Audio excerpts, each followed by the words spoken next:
ஓம் சத்குரு சாய்நாதாய நமோ நமக. எனது முதன்மை பேராசான் மதிப்பிற்கினி ஆதித்ய குருஜி ஐயா அவர்களுக்கு குரு வணக்கம். உலகம் முழுக்க பரவி இருக்கின்ற தமிழ் உறவுகள் அனைவருக்கும் மதுரை ஜோதிடர் சாய் செல்வத்தின் இனிய வணக்கங்கள். வாழ்க பல்லாண்டு. இன்னைக்கு நம்ம பார்க்க போற பதிவு ஜோதிடமே கிரக பாவக சுபத்துவ பாவத்துவத்துல தான் இருக்குது. நீங்க ஒருவருக்கு ஒரு ஜாதகத்துல எந்த ஒரு பலனை பார்த்தாலும் கிரகங்களுடைய சுபத்துவ பாவத்துவ, ராசிகளுடைய சுபத்துவ பாவத்துவ, கிரகங்கள் கோட்டை மீறி 12 கட்டத்துக்கு உள்ள அந்த கோட்டை மீறி தொடர்பு கொள்றதையும் பார்க்கணும். கிரகங்களின் ஒளிக்கலப்புகள், பாக ரீதியாக தொடர்புகள், இதையெல்லாம் பார்த்தா தான் பலன்கள் கரெக்டா இருக்கும். முத்தாய்ப்பாக சொல்றேன், சுபத்துவ பாவத்துவத்தின் அளவீடுகள் இருக்குது, அதையும் பார்க்கணும். அதுலதான் பலன்கள் இருக்குது. இப்ப நம்ம பார்க்க போற பதிவு தூக்கம் ஒருவருக்கு எதனால் கெடும், எப்பொழுது கெடும். இது 2 வார்த்தை.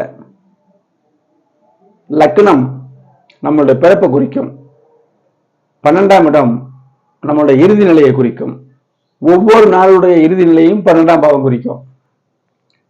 ஒரு வார்த்தையில் ஜோதிடத்தில் பதில் இல்லை. ஒரு வாரத்தில் ஒருத்தர் சொன்னார்னா அவர் ஆழ்நிலையா போறதுக்கு அவருக்கு தடை விழுதுன்னு அர்த்தம். அப்ப 12ஆம் இடம் இருள் தன்மையாக இருந்தால் சரியா தூக்கங்களும். அவர் ஜாதகர் சத்தில்லாத யோகம் இல்லாத ஜாதகருக்கும் தூக்கம் கெடும். அதுக்கு மேல உள்ள விஷயங்களை இந்த டாபிக் போய்தான் விளக்கணும். என்னுடைய அஸ்ட்ரோ சாய் செல்வம் அப்படிங்கிற யூடியூப் சேனல்ல 1100க்கும் மேற்பட்ட கிரக பாவக சுபத்துவ சூட்சுமவலும் அந்த தியரியை பயன்படுத்தி அடிப்படையாக கொண்ட பல வீடியோக்கள் போட்டிருக்கேன். கல்வியின் தரம் தரம் சொல்றது கவனிங்க. அதுதான் சுபத்துவ பாவத்துவத்தின் அளவீடுகள். திருமணத்தின் தரம், உயர்கல்வி அதனுடைய தரம், அதே மாதிரி திருமண வாழ்க்கையின் தரம், பிள்ளைகளுடைய தரம்.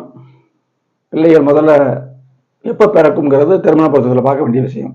திருமண பொருத்தின் தரத்தையும் அந்த பிள்ளைகள் எப்படி இருப்பாங்க 2 ஜாதகத்தில் இணைத்து ஒரே மாதிரி இருந்தால் அதுவும் பொருந்தும் அப்படின்னு எடுக்கணும். திருமண பொறுத்த விஷயம் எல்லை இல்லாத நுணுக்கங்கள் இருக்கக்கூடியது. இப்படியே போய்கிட்டே இருக்கும்.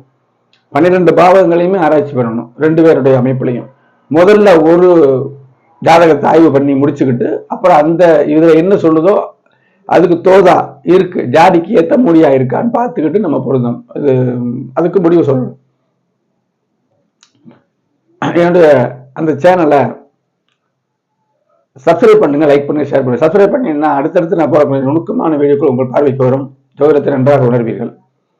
தொடர்ச்சியா நீங்க பாத்தீங்கன்னா உங்க ஜாதகத்தில் உள்ள கேள்விக்கும் அதுல விட இருக்கும். ஏன்னா எல்லா விஷயத்தையும் நம்ம அதுல தான் அலசி ஆராய்ஞ்சாலும் நான் வீடியோ போட்டிருக்கேன். ஷேர் செய்தீங்களால் நீங்க மட்டுமில்ல உங்கள் நண்பர்கள் உறவினர்கள் அனைவரும் பார்த்து ஜோதிடத்தை உணரலாம். முதல்ல ஜோதிடத்தை நன்றபடியா உணருங்கள். என்னுடைய குருநாதர் ஜோதிடத்துல மூல நூலை தவிர்த்து அவங்க ஞானத்துக்கு ஏற்பட்ட வகையில எழுதி வைத்த விளக்க நூல்கள் எல்லாம் உள்ள புகுந்த உடனே தப்பும் தவறுமா இந்த நட்சத்திர தோஷங்கள், சாரத்துல பலன் இருக்குது, சில விஷயங்கள் திதியில மட்டும் பலன் இருக்கு, கரணத்துல மட்டும் பலன் இருக்கு, இப்படி சொல்றாங்கல்ல, ஷட்பலத்துல மட்டும் பலன் இருக்கு, இந்த மாதிரிலாம் எழுதி வைத்த விஷயங்கள் எல்லாம் செவ்வாய் தோஷம் சனி பார்த்துட்டா நீங்கும்னு சொல்றாங்க. தலைகீழ சொன்ன விஷயங்கள். செவ்வாய் சாந்தம் அடைந்தாத்தான் தோஷம் செய்யாது. சனியும் செவ்வாயும் பார்த்தா டிஸ்டர்ப் தான் ஆகும், 2 கிழமை எரிச்சல் ஆகுமே. இந்த விஷயங்கள்லாம் தெரிய வைக்காத நிலையில விளக்க நூல்கள் இருக்கு. அதை எல்லாம் விடுத்துட்டு ஜோதிடமே சுவாசம் என்று வாழ்ந்து கொண்டு ஜோதிடம் எதில் இருக்கிறது என்பதை கண்டறிந்து மாணவர்கள் சொல்றாங்க. முதன்மை மாணவர்கள் ஒருவனான நான் இதை உணர்ந்து தொழில் முறையில அதை மக்கள்கிட்ட கடத்துறேன். கற்ற கல்வியை, கேட்ட விஷயங்களை அதாவது அது வெளியில சொல்லாம இருந்தா அது பெரிய பாவம். அதுக்கு ஒரு வினைகள் இருக்கு, அதுக்குள்ள நம்ம போக வேணாம். ஆனா தப்பு தவறமா சொன்னவங்களும் நமக்கு வழிகாட்டிதான். ஏன்னா இப்படிலாம் சொல்லாதீங்கன்னு அவங்க அறிவுறுத்துறாங்க. அப்ப எல்லாருமே நம்ம வணக்கத்துக்குரியவர்கள் வந்துருமா? வந்துடும். ஏதோ யார் சொல்றத நம்ம அன்னப்பறவை போல யார் சொல்றது சரியா இருக்கோ அதை எடுத்து போய்கிட்டே இருந்தோம்னா ஜோதிடத்தை செய்யலாம். நான் நேற்று சொன்ன மாதிரி சிவசங்கரி எழுத்தாளர் அந்த அம்மா வானம் தொட்டுவிடும் தூரம் தான் அப்படின்ட்டு ஒரு 40 வருஷத்துக்கு முன்னாடி ஆனந்த விடநிலை குமுதத்துல எழுதினாங்க. அதை நான் படிச்சேன். அதே மாதிரி ஜோதிட வானம் தொட்டுவிடும் தூரம் தான். எப்போ ஆராய்ச்சி பண்ணா மட்டும், ஜோதிடத்தை சரியாக புரிந்து கொண்டால் மட்டும் ஜோதிட வானம் தொட்டுவிடும் தூரம் தான் அப்படின்னு நம்ம சொல்லிடலாம். இப்ப தூக்கம் கெடும். எதனால் கெடும்? எப்போ கெடும்? 12ஆம் இடம் தூக்கத்தை குறிக்குங்க. அதுல இருட்டு வந்துருச்சுன்னா தூங்கவே மாட்டாரு. சில பேர் பாத்தீங்கன்னா படுத்தவன தூங்க வருதா, 12ஆம் இடம் சுபத்துவமா இருக்கு. சுபத்துவம் படுத்தவன தூங்கிடுவாங்க. ஒரு 2 நிமிஷம் கூட ஆகாது, தூங்கிடுவாங்க. நம்ம கூப்பிட்டு வச்சுங்களேன், ஒரு 2 நிமிஷத்துல கூப்பிட்டோம்னா அயர்ந்துருவாங்க. அவங்களுக்கு 12ஆம் இடம் சுபத்துவமா இருக்கும். தசாபுத்திகள் நல்லா இருக்கும். தூக்கமே வராதவங்களுக்கு தான் இப்ப நுணுக்கமா சொல்ல போறேன். 12ஆம் இடம் சனி, ராகு இந்த மாதிரி இதெல்லாம் இருந்துச்சுன்னா தூக்கமே வராது. இதுல நுணுக்கம் எதனால தூக்கம் வராதுன்னு கண்டுபிடிக்கலாம்ல. எல்லாமே வாழ்க்கையின் சம்பவங்கள், தசாபுத்தி தான் இயக்கும். கடன் இருந்துச்சுன்னா கடனை முன்னிட்டு தூக்கம் வராது. பிள்ளைகள் சரியா இல்லைன்னா பிள்ளைகள் கவலை இருக்கும். பிள்ளைகளுக்கு பருவத்துல திருமணம் ஆகலையா தூக்கம் வராது. அதன் தசாபுத்தி நடக்கும் பொழுது நுணுக்கமா பாருங்க. பொதுமக்கள் நல்லா புரியுங்க. ஜோதிடத்தை அப்படியே ஆழமா பார்த்து என்னுடைய குருநாதருடைய ஆசையாலும் இறைவனுடைய கிருபையாலும் அதை உணர்ந்து நான் சொல்றேன். பலன்கள் இப்படித்தான் சொல்றேன். என்னை பார்க்கக்கூடிய உள்ளூர் நண்பர்கள், வெளியூர் நண்பர்கள், வெளிநாட்டில் உள்ளவங்க, வெளி மாநிலத்தில் உள்ளவங்க அடுத்தடுத்து பார்ப்பாங்க. குடும்ப ஜாதகங்களை சேர்த்து பார்ப்பாங்க. சேர்த்து பார்க்கும்போது ஒரே தீர்வு நச்சுன்னு பலன் சொல்லலாம். திருமணம் பொறுத்து அதன் தரத்தோடு தான் சொல்றேன். நேற்று குருஜியோடைய மாணவிகள் இளம்பிராயத்தில் உள்ளவங்க 3 பேர் வந்தாங்க. வந்து பலன்களை கேட்டு போனாங்க.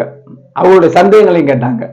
பொதுவாக பதில், அதாவது ஜோதிட பிடிக்ஷன் பண்ணும்போது சில பொதுவான விஷயங்களையும் நான் சொல்றது விழிப்புணர்வுக்காக. அப்ப பணம் மட்டுமே குறிக்கோள் இல்லாமல் ஜோதிடம் நமக்கு பின்னாடி வளருங்கிறது ஏன் அளவுக்கு நான் சொல்றேன். இதுதான் அமைப்பு. அப்ப எதிரி வருவார். 6ஆம் பாவம் எதிரி. கடன், நோய் இருந்தாலும் தூக்கம் வராது. கடன் இருந்தாலும் தூக்கம் வராது. ஒருத்தர் நம்மளை தாக்க போறா, எதிரி இருக்காருனாலும் தூக்கம் வராது. சரியாயிடுச்சா? இதை நல்லா பேசுவோம். ஜோதிடம் ஒரு விஷயத்துல, ஜோதிடம் மட்டுமில்லை, எதுலையுமே ஒரு ஆய்வு செய்யக்கூடிய அமைப்புல இருந்தா அது 8ஆம் பாவம். 8ஆம் பாவம் புதனுடைய நிலை. அது மட்டும் இல்லை சொல்றேன் பாருங்க. புதனுடைய நிலை தசாபதிகள் இருந்துச்சுன்னா ஜோதிடத்துல இன்னும் கண்டுபிடிக்கணும். தூக்கம் வராது. எனக்கு தூக்கம் வரவில்லை. தொழில் முறையில அதிகமா வந்தா தூங்குறதுக்கு நேரம் இருக்காது. அப்ப எதனால தூங்க மாட்டாருங்க கண்டுபிடிக்கணும்ல. நான் வந்த உடனே அவங்கள அந்த ஜாதகரை நம்ப வைக்கிறதுக்கு குணத்தை சொல்றேன். அப்பா குணம், அம்மா குணம், மூத்தவங்களுடைய குணம் வேற, சின்னவங்களுடைய குணம் வேற. உடற்பிறப்புல தாய்மாமன் குணம், அவங்க என்ன தொழில் இருக்கான்னு சொல்லலாம். ஓரளவு உறுதிப்படுத்த அவங்க ஜாதகத்தை எடுக்கணும். சரியா? அப்ப அவர்கிட்ட சொல்லுவ சில விஷயங்கள். இவர் சாமானியமா தூங்க மாட்டாரு. கேட்டுத்தாங்கயா, எதனால தூங்க மாட்டாரு தெரியுமா அப்படின்னா ஒன்னும் பிரச்சனை இல்லை. இப்ப பிரிவியஸா என்ன தசாபத்தி ஓடிக்கிட்டு இருக்கு, அவர் கடல்ல இருக்காரா, நோயில இருக்காரா, எதிரிகள் இருக்காரா, வேலையில சரியில்லாம இருக்காரா, தொழில நட்ட வருதா, ஏன் சொல்ல முடியாது. அத்தனையும் அந்த தசாபத்திகளை உருட்டி இதனால தூக்க வரலைன்னு அழகா சொல்லிடலாம். ஜோதிடத்து மேல அவருக்கு நம்பிக்கை வரும். என்கிட்ட வர்றவங்க வந்து ஜோதிட நம்பிக்கை இல்லாம ஜோதிடத்தை, அதாவது நாத்திகம் பாதி மனிதன் பாதி மிருகம் பாதி சொல்லுவாங்க. அது மாதிரி நாத்திக குணம் பாதி இறைவன், அதாவது மலுப்பலா ஜோதிடத்தை நினைச்சுக்கிட்டு இருக்கவங்க கூட ஜோதிடத்தை பார்க்கணும்னு இல்லாம பார்க்கலாம் வந்தவங்களை கூட இறங்கி போகும்போது ஜோதிடராக அவங்களை வந்து ஜோதிடத்தை நம்பிக்கை ஊட்டித்தான் அனுப்புவேன். இந்த மாதிரி விஷயங்கள் சொன்னா அழகா சொல்லலாம். அப்ப தூக்கம் அதன் தசாபுத்தியில அதிகமா இருக்கும். இப்ப 6ஆம் பாவம் ஓடிக்கிட்டு இருக்கு.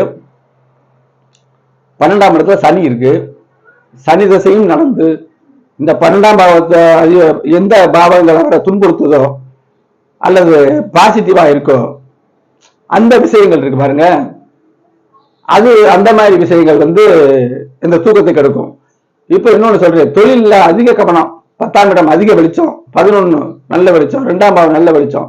அவருக்கு தொழில் தான் பெருசுங்கிற மாதிரி தூக்கம் வராது. நாளைக்கு அவர்கிட்ட கொடுத்த பணம், அதே மாதிரி கடன் கொடுத்தாரு பாருங்க, அவர்கிட்ட வாங்கணும், இன்னொருத்தட்ட வாங்கணும், என்ன கடன் கொடுக்கணும், என்ன வாங்கணும் இருக்கிறவங்க தூக்கம் வராது. சரியான சிந்தனை இருக்காங்க பாருங்க, அவர்களுக்கும் தூக்கம் வராது. நம்ம ஒரு விஷயத்தை நல்லா ஆழமா சொல்லணுங்கிற அமைப்புல உள்ளவர்களுக்கும் தூக்கம் வராது. சில விஷயங்கள் இருக்குது, உடல் சார்ந்த விஷயங்கள், அது ஆர்வம் இருந்தாலும் தூக்கம் வராது. சில விஷயங்கள் இதை மறைபொருளா சொல்றேன். அப்ப தூக்கம் வராது அவருக்கு அப்படின்னு நினைச்சுக்கிட்டு எதனால வராது, இதெல்லாம் எதுக்கு இந்த வீடியோ போடுறோம், ஜாதக இதெல்லாம் பலன் இருக்குன்னு சொல்றதுக்காக இந்த விஷயங்கள். இது மாதிரி நிறைய எக்ஸாக்டா யாருமே சொல்லாத சில விஷயங்கள்லாம் நான் அடுத்தடுத்து போடுவேன். தனிப்பட்ட முறையில் உங்களுக்கு ஜாதக பலன் வேண்டும்னா இந்த திரையில் இருக்கக்கூடிய வாட்ஸ்அப்ல நம்ம தொடர்பு கொள்ளுங்க. கிரக விளக்கத்தோடு தெளிவாக பலர்களை கேட்டு தெரிந்து கொள்ளலாம். இந்த வீடியோட நோக்கத்தை மறுபடியும் சொல்றேன். எதுக்காகன்னா 2வது தரம் சொல்றேன். தூக்கம் கெடுவது 12ஆம் இடம் பாவத்துவம். 12ஆம் இடம் இருட்டுன்னு அர்த்தம்ங்க. 12ஆம் அதிபதி கெட்டு போயிட்டாருன்னா தூக்கமே அவருக்கு வராது. எப்ப தூங்குவாருன்னு அவருக்கே தெரியாது. காலையில முழிப்பாரு. இப்ப ஜோதிடத்துல அதாவது மனிதனுடைய ஒவ்வொரு வினாடியும் கிரகங்கள் தான் செயல்படுத்துது. நம்ம என்ன நினைச்சாலும் கிரக வேலை, என்ன செஞ்சாலும் கிரக வேலை, எது நடந்தாலும் கிரக வேலை. இப்படித்தான் போகணும். நம்பினா முழுசா நம்பணும், இல்லைன்னா அதை பார்க்கவே கூடாது. இப்ப எதனால் 12ஆம் இடம் இருட்டானா தூக்கம் வராது. எதனால தூக்கம் வராது, அந்த ஜாதகத்துல என்ன மைனஸ் இருக்கு, என்ன தசாபுத்தி ஓடுது, அதை பார்க்கணும். அப்ப கடல்ல சிக்கியிருக்காரு, தசாபுத்தி ஓடுதா, அந்த அப்ப கடல்ல இருக்காரா, அதனால தூக்கம் வராது. பிள்ளைகள் 5ஆம் பாவம் கட்டு, 5ஆம் அதிபதி கட்டு போய் குருவும் கட்டு போனா பிள்ளைகள் அடங்காம இருக்கலாம், அல்லது அவங்களுக்கு ஒரு நோய் இருக்கலாம், அதனால இவருக்கு தூக்கம் வராது. மனைவியை வச்சு தூக்கம் வராது, சகோதரனை வச்சு தூக்கம் வராது. இந்த மாதிரி விஷயம் நல்ல விஷயம் எடுத்தீங்கன்னா ஆராய்ச்சி பண்ணி ஜோதிடத்துல நல்லா இன்னும் நம்ம பேர் எடுக்கணும்னு நினைக்கிறவங்களுக்கும் தூக்கம் வராது. நேரம் எப்படி பத்தோம், தூக்கம் வராது. தொழில்துறையில இன்னும் நம்ம லாபத்தை பார்க்கணும், பேராசை அப்படி இருக்கும் பொழுது அதுக்கு தூக்கம் வராது. இந்த மாதிரி ஒரு நல்ல செய்திகள் ஜோதிடம் மட்டும் இல்லை, எந்த ஒரு விஷயத்தையும் மக்கள்கிட்ட வெளிக்கொடரணும், நம்ம பேர் எடுக்கணும், பேரும் புகழும் ஏற்படணும் இருக்கிறவர்களுக்கும் தூக்கம் வராது. ஜோதிடம் நான் ஆராய்ச்சி அளவுக்கு இன்னமும் குறியா சொன்ன விதிகளுக்கும் உள்ள என்ன இருக்குன்னு உள்ள போய்கிட்டு இருக்க சிந்தனை எனக்கு இருக்கு. ராகுதசை சுபத்துவ ராகு, அப்ப அதுக்கும் எனக்கு தூக்கம் வரல. இதுதாங்க அர்த்தம். நல்லா புரிஞ்சிருக்குன்னு நினைக்கிறேன்.